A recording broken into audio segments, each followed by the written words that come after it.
Greetings in the mighty name of our Lord and Savior Jesus Christ. Welcome to another episode where we are talking all things prayer and the word. This is Bible Talks with Busi, and I'm your host, Busi C, where faith and Klapo. Welcome, and may God richly bless you. So in this episode, we're going to be talking about how to use a Bible study method called the SOAP method, SOAP. So what is the SOAP method? Let us get right into it. So please remember to like, comment, share, and subscribe. Let us get right in. The SOAP method, SOAP. SOAP is an acronym. SOAP is an acronym that stands for S being scripture, O being observation, A being application, and P being prayer.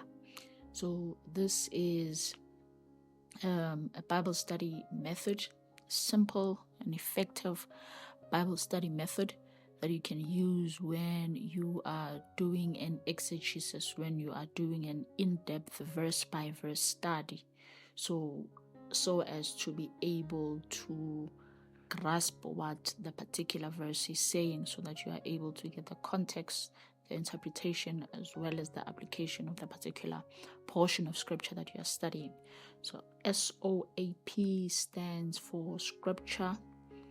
S stands for scripture, being the particular passage of scripture that you are reading, and O stands for observation. Observation is where you ask yourself who, how, when, what, why, when. You get what the verse is saying. You get what stands out in the passage. You get what is commanded, what is emphasized, what is promised. You get the scripture as is, and you also get the context as well. As you're observing, it's important to also observe the context of the scripture. When you are observing, you're observing in order for you to be able to interpret the scripture. So this is where hermeneutics or Bible interpretation tools come in. And I will do a video on some of the Bible interpretation tools that you can use. But observation, you observe what the verses are saying, what the passage is saying. And then you move on to A, which is application. After you have seen the context, after you have interpreted the Bible verses, the Bible chapter, or just one verse, you then apply it to your life. You ask yourself, how does the verse apply to me today? And you also ask yourself, what do I need to do to change? Very important. So we're not only studying the scriptures for us to be able to know them and better quote them, we are studying them to be able to apply them in our lives. Paul says to Timothy, and how from childhood you have known the sacred writings, you have known the scriptures, which are able to make you wise unto salvation. And so the ultimate barometer of us knowing scripture is us changing, for us to see or measure how well we know scripture. That is seen by how we have changed, how we have transformed, how we have conformed to the image of Christ. That is the ultimate aim of the scriptures. The scriptures are written for our hope. Scriptures are written to correct, rebuke us, to teach us, to instruct us, so that we may be thoroughly equipped for every good work. So we need not only to know the scriptures, but also to practice them. James says, let us not be hearers of the word only, but let us be doers of the word as well. Let's not only be hearers, but be doers. So application is very, very important. And the P stands for prayer. I did also make a video on how to read the Bible, and I'll leave a link on the top right hand corner for you to be able to get to the video, to access the video. And in that video, I mentioned how we need to read the word prayerfully. So we start with prayer, we end with prayer when we're studying the word, and we engage with the scriptures prayerfully, because the application as well as the observation, we need, in that process of application and observation, we need the help of the Holy Spirit to interpret the word for us, to teach us new things, to convict us to change. You can ask yourself, what do I need to do to change? And figure out what you need to do to change. But without the help and the power of the Holy Spirit, you'll not be able to indeed change. And so we need to be prayerful and be aligned with the move and the leadership of the Holy Spirit for us to be able to have a worthwhile experience as we engage with the scriptures. So let us make a practical example of the SOAP method. I'm gonna read a scripture. I'm reading from the ESV. The book of Proverbs chapter 18, verse 10. It's a very familiar passage, but I want to show you how the SOAP method comes into action. The scripture reads as thus: "The name of the Lord is a strong tower. The righteous man runs into it and is safe." NesiZulu lithi igama lika Jehova lingumbhoshongo namandla, olungileyo balekela kulo bese uyalondeka.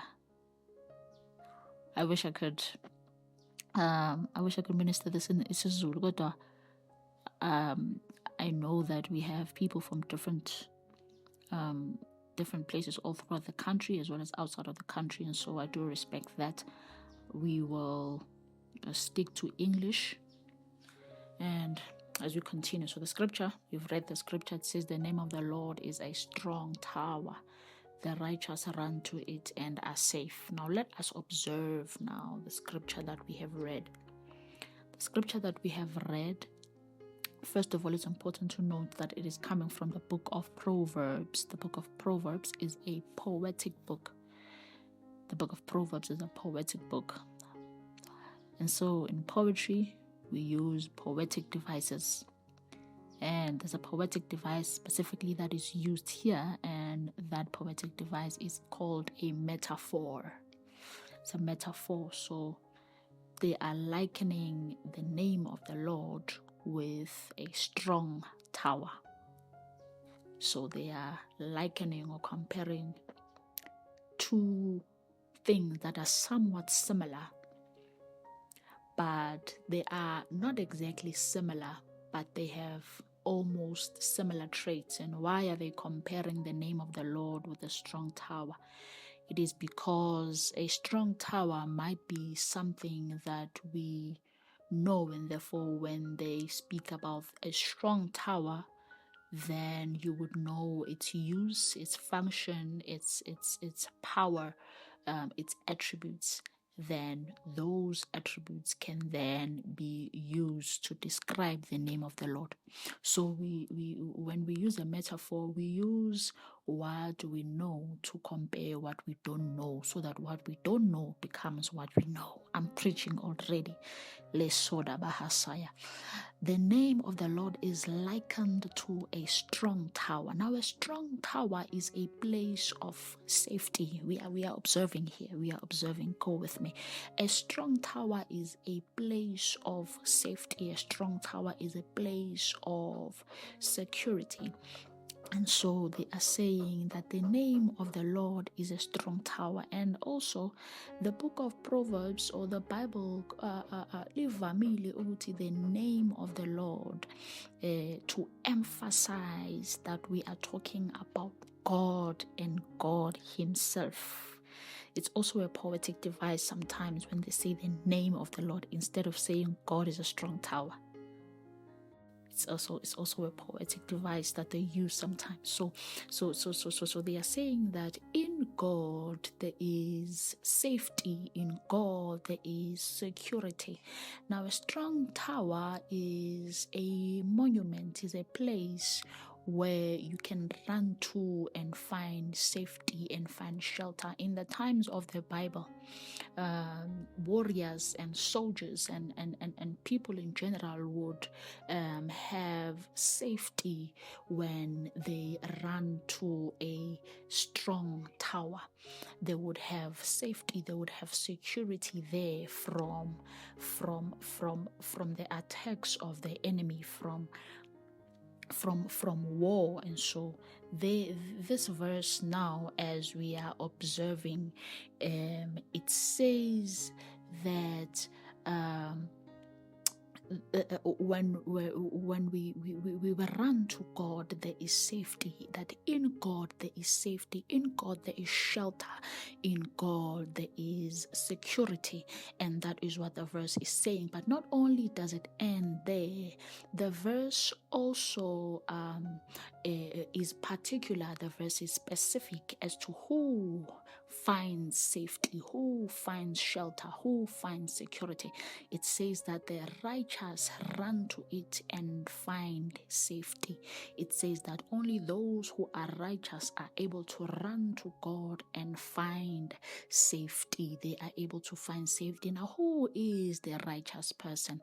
A righteous person is the one who believes in God. A righteous person is the one who believes in the Lordship of Jesus Christ. The Bible says in the book of Genesis chapter number 15 verse 6 that Abraham believed in God and it was credited to him as righteousness. Abraham was a righteous man, not because of what he did, but because of what he believed. He was righteous because he believed. And in the book of Romans chapter number 4 verse 3, the Bible teaches there, Apostle Paul says that we are righteous not because of what we've done. We are righteous because we have believed in Jesus Christ. And maybe we can open quickly the book of Romans chapter number 4 verse number 3. We are still observing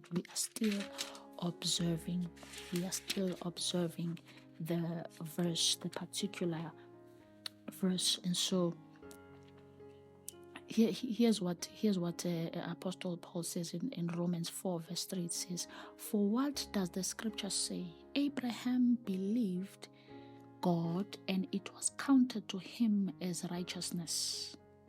Yes. So also Romans chapter number 4, it speaks about righteousness and it shows the example of Abraham. So as Abraham believed and it was credited to him as righteousness. And if you study the book of Romans, you will see that Apostle Paul proves that no one is righteous in their own accord. He speaks to the Jews to say, even if you observe the whole laws, you are still not righteous. He speaks to everyone, and inclusive of the Gentiles, and he says, even if you do right in your own accord, you cannot do right to acquire or to qualify to be righteous. And it shows how no one is righteous, not even one. It's quoting the Old Testament to say no one is righteous, not even one.